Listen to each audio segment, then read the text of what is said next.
Omwaka gw'2021 obona umeka bashara yabira yesimbere na rukutana owabire na yebemberisha zarya rushenyo bwiro ubwo akarura ukazire kwera hakaba mortaro rw'amani orwasigire bamwe baferirwe bintu byabo ureyine akaruru ko muvuyo akaruru muhiven kazamuna masasi mbwenu nicyo tugerire ngo mureke twerundane nambwe nomwe aha babire besimbero barakwita Jonathan Muhumuza yargayirizo batsibira nawe yayoreka abanyarushenyi ngo abo kugwa yarushenyi nando kurwo mu karuru kishagama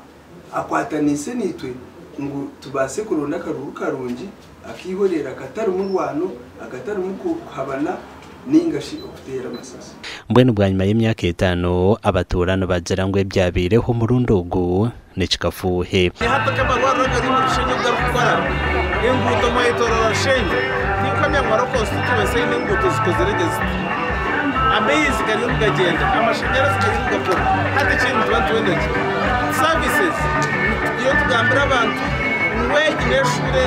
kabashara rukwetururisha zarya rushenyi abantu bamworekera ubushagiki kandi ayorekere okuwena n'abantu ba rushenyi bakoze urumuri mu muhango wo kureba ngo abantu batunga ubuhereza aturetera amashanyarazi ecya gashatu amizi gitu ngaborabora akuba amizi ntugagura shinje 5 kakijaga ryakigana hatane 5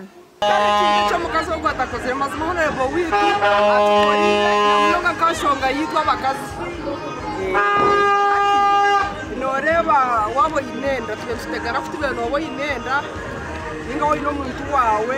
arikwenda kuzara ushanga notega no so mu private atuko kashitwabukira gutwara rubare ahera center for na nyakagongo